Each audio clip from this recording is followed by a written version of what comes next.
Toodaloo, my super scientist. How are you on this beautiful Thursday?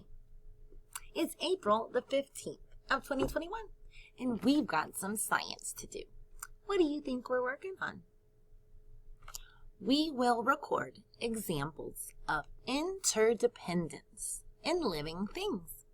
Now, we've been saying that yellow word interdependence for a few days now. Let's count how many syllables are in that long word. Hands ready? Interdependence.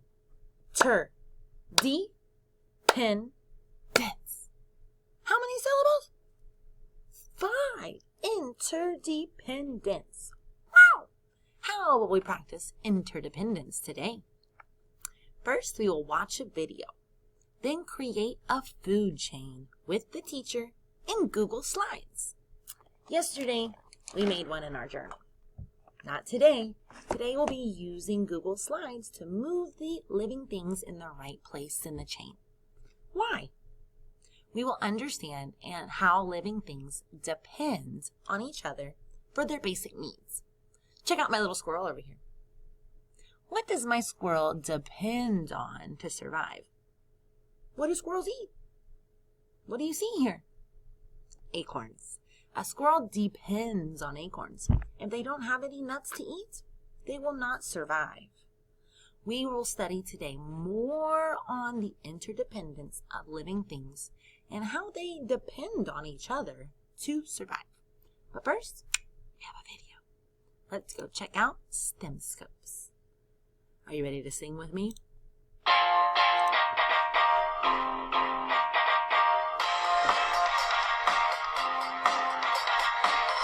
Plants are producers where the food chain begins. Use water, light, and gases for photosynthesis.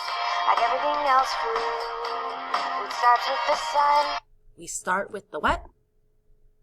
The sun. Say it one more time. It starts with the...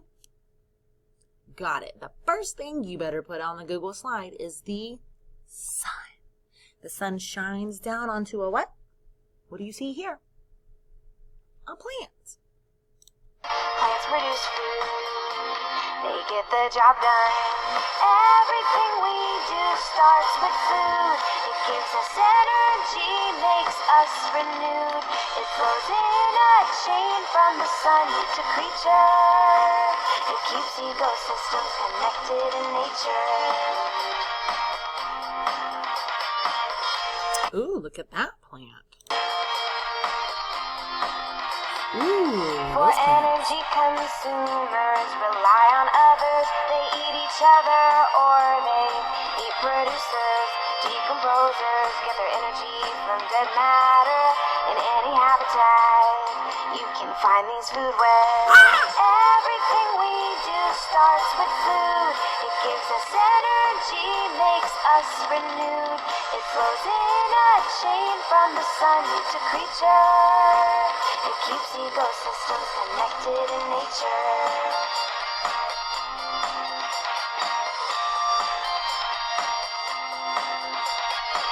Through food webs and chains, all of us are linked. We can't allow these things to go extinct. Each little creature has its role to keep nature going as a...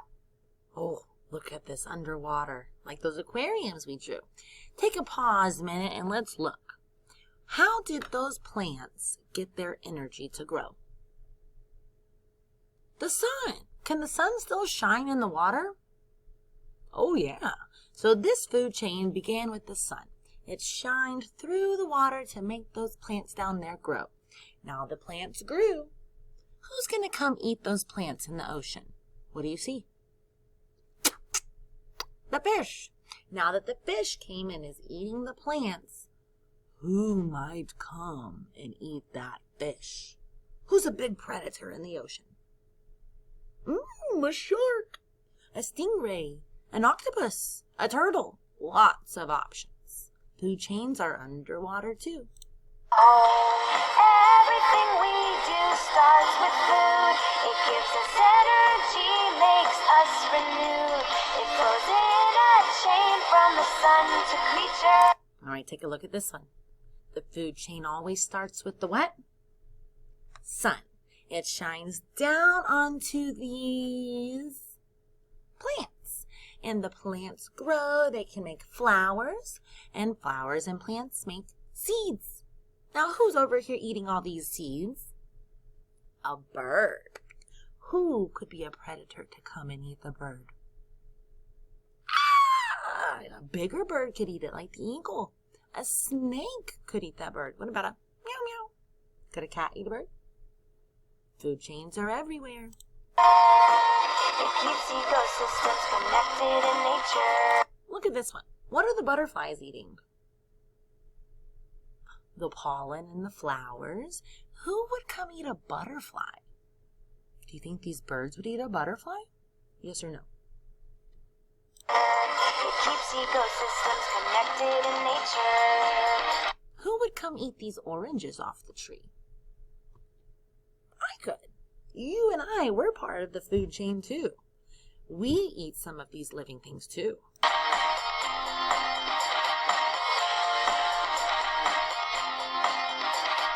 All right, my rock stars. Now that we have seen our video, we had time to rock out.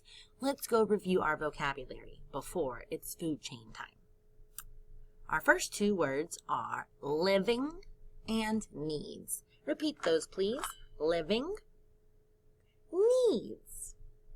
Tell me, what do these lions need to live? Water, air, and they need food. What does a lion eat for food? Ooh, is he a carnivore or an herbivore? Carnivore. We have to show a habitat. Repeat that word, habitat. Today, your chain will be in a habitat. Is it going to be an ocean habitat? By a pond habitat? Like here in a tree habitat? You will see soon. You will for sure make one of these today. Repeat those words, please. Food chain. You have to show a food chain, how the energy goes from one organism to another. The food chain always starts with the sun. In this food chain, the sun is giving energy to the grass. The grass is giving energy to the grasshopper. The grasshopper is giving energy to the frog. The frog is giving energy to the snake. And tell me, who was that snake giving energy to? The eagle. Is there another predator that could come and eat the eagle at the end of that chain? What do you think? A crocodile? Maybe. Depend. Say that word, please. Depend. Like I showed you on the front slide, my squirrel depends on the acorns. Here, the bee depends on the flowers. I depend on water. Think. In this food chain, what does this frog depend on? What does he need? The grasshopper. What does this grasshopper depend on? The grass. What does the grass depend on? The sun. You know what depends on what. And they have to have those things to survive. Say that word, please. Survive. If this snake does not have any frogs to eat, he will not survive. If the frog can't find any grasshoppers, he will not survive. If the grass has no sun, it will not survive. If I don't have water, I will not survive. It means to stay alive. We have to get our needs. Now, let's go make a food chain. Here you can see what our food chain will look like today. But you need to know, how do I do it? Come meet me on video 2. I'll get my tablet and I will show you exactly how this food chain goes. Meet me and let's get to work.